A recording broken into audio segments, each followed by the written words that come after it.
friend! Welcome to my very first bullet journal plan with me video. I am so excited to have finally started a bullet journal during this crazy quarantine adventure. It's something I've always wanted to do but was hesitant to commit, and I finally went ahead and bit the, wait for it, bullet. And I'm so glad that I did. And because I just can't help myself, I decided I wanted to document my process with some plan with me videos. So thank you so much for joining me. Hopefully you won't regret it and might actually get some inspiration or at least some entertainment. So without further ado, get comfy and let's get started. September's theme is something very near and dear to my heart. When I was little, my dad used to tell me what we would call Mousey Mouse stories before bed. He made up really wonderful stories about the adventures that Mousey Mouse and her best friend Toby the turtle would go on. These stories are really one of my favorite childhood memories, and I wanted to capture those stories for my bullet journal. So that's my theme for this year, Adventures of Mousey Mouse and Toby. September is back to school month for many, myself included. I'm starting an online graduate program in September, and I am super excited. So to combine going back to school with my Mousey Mouse theme, I am sending Mousey Mouse and Toby the turtle off to school. As a quick note, I'll link all of the supplies used for this setup in the description box below, so if you're interested, be sure to check that out.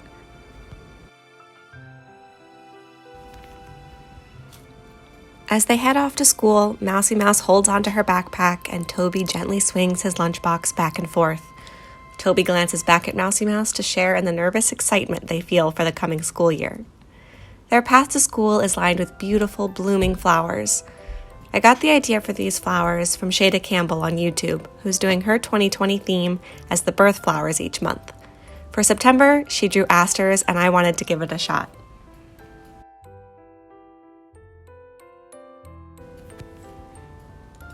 I wanted to go for a slightly imperfect look on the flowers. So I tried scribbling some color with my Arteza colored pencils in the rough shape of a flower, and then doing the more detailed outline with my Fineliner after. However, while I had tested this method with my super tip markers, I had not tested this with colored pencils prior to doing it in my journal. And wouldn't you know, I found out that this method does not work. My Fineliners do not write well over the colored pencil, which was really unfortunate. It kind of clogs the tip, and so the Fineliner would stop writing, and I had to scribble on a scrap paper and then try to go back over the colored pencil, and scribble more on a scrap paper, and then try to go over the colored pencil, and it was a process. After struggling through this method with quite a few flowers, I opted to draw the flowers with Fineliner first, and then go back over and scribble down the colored pencils. Live and learn. It's all a process.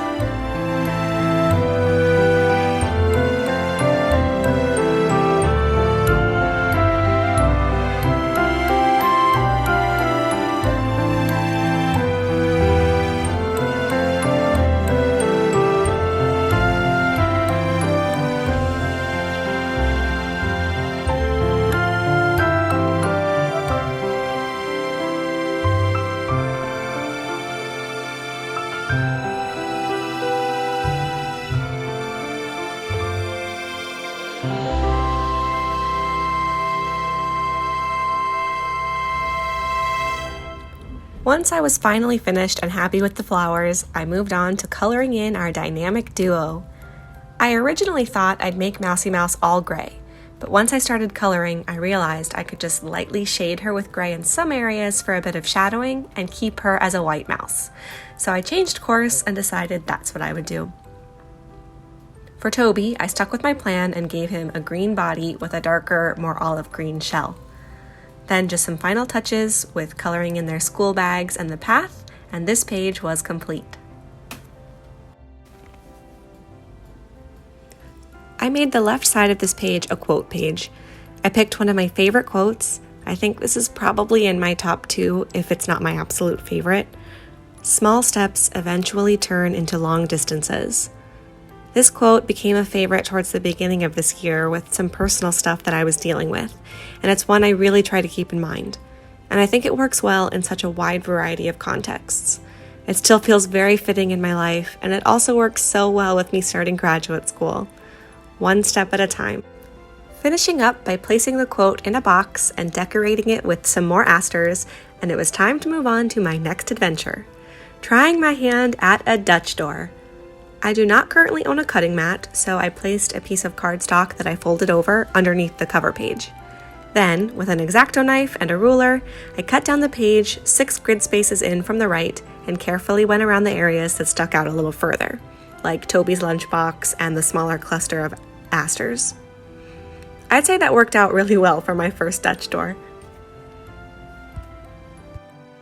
Flipping over, let's head to our next spread, the monthly overview.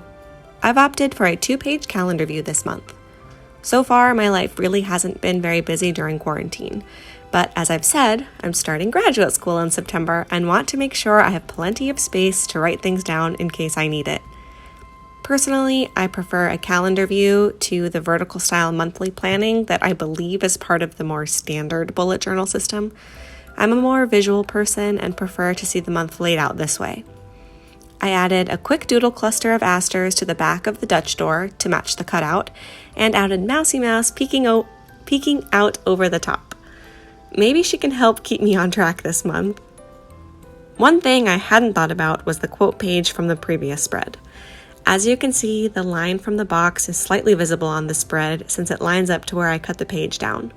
It's not a huge deal and I don't mind too much, but it's something I'll try to keep in mind the next time I try a Dutch door. I don't need a lot of extra planning space for my monthly overviews, so I just added a small box to the bottom where I can keep notes or tasks or anything else that I need, and used the extra space on the right to add some more asters.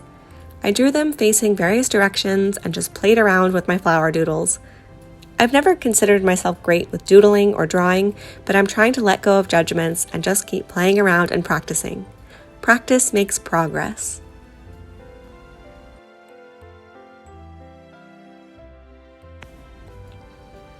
After adding color to the other drawings, I took the dark purple colored pencil and added in the dates for the month. Then with my lighter purple, I added bars at the top for the days of the week. And I remembered to use my Fineliner first and then the colored pencil. Yay for learning! As you may or may not know, I have a sticker shop called Crafted by Corley, where I've been designing and making stickers for about 5 years now. I recently added these calendar stickers to the shop and was so excited to use them.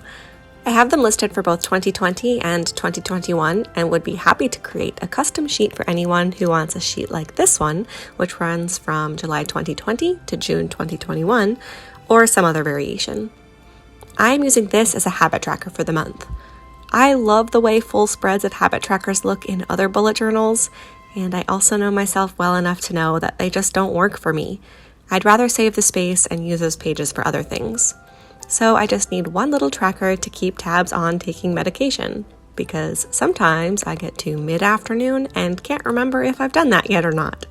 So hopefully this tracker will prevent that. So while I'm happy with how the brush lettering turned out for the title of September, I was not thinking about the fact that the asterisk from the cover page would cover up part of this section. In hindsight, I should have started the title a little higher up on the page. But like I said earlier, it's all a learning process, so I'll just shrug it off and let's move on to the next spread. I mentioned before that I don't like to use full habit tracker spreads and prefer to use those pages for other things. So what types of spreads do I use? Well, here they are. On the left side of this spread, I'm setting up a sleep log. It's a big table with the dates of the month along the left-hand side and the hours of each day along the top. I have the top run from 1 p.m. to 12 p.m. so that the hours where I'm sleeping end up somewhere in the middle, instead of splitting them across 2 lines had I gone from midnight to midnight. But as you can probably tell, I made a series of mistakes here. So what happened? I originally sketched out a few circles for the asters, and then once I placed my heading, I did not like the way they looked. So I figured I would add more to try to fix it. Well, I forgot to take into account that I needed to leave space for writing out the times across the top. I probably would have just left it had they not been covering the general times when I typically wake up. So, white Signo gel pen to the rescue. I used it like whiteout to cover up the first dot grid space so I could actually write the times, and then I let that dry and started on the right side of the spread. But I am not happy with the finished look. The asters aren't my favorite and it doesn't look as neat as I would like. It just seems pretty disjointed. But I'm just considering this my series of mistakes spread and moving on. Maybe it will come together once I start filling out the table. So now let's talk about the right side of this spread. This is my month in messages page. I'm fairly certain that I got this idea from Miss McKenna's Life Leverage on YouTube. This is essentially a large open page, aside from some small doodles, where I can write down any texts or messages I receive that make me smile or laugh or fill me with love and joy. I know I often receive messages that I wish I could hold on to forever, but inevitably they get lost in a sea of other messages and I forget about them. This will be a really great way to look back and remember them all. And I also really like the idea of having a page of positivity in this sea of uncertainty that is quarantine.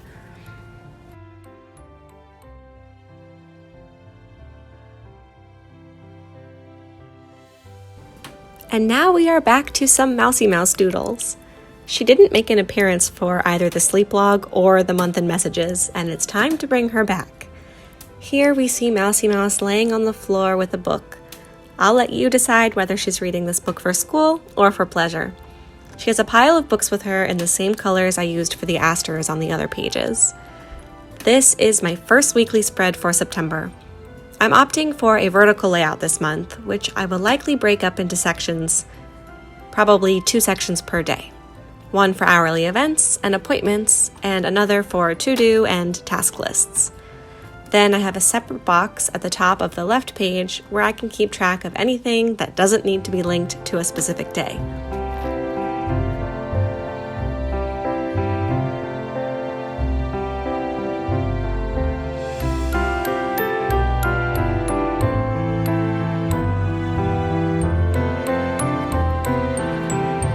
Grabbing my Arteza colored pencils again, I added color to the Mousey Mouse drawing and did the same headers for the days of the week as I did for the monthly overview.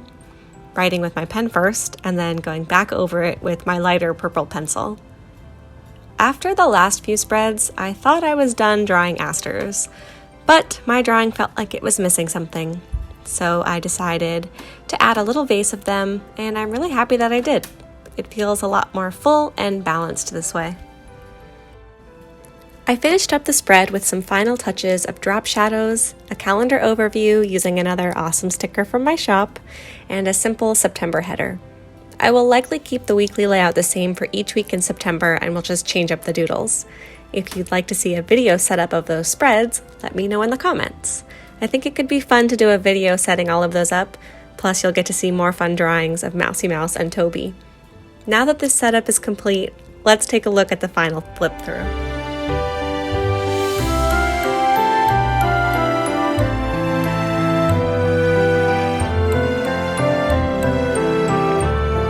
Thank you so much for watching this video.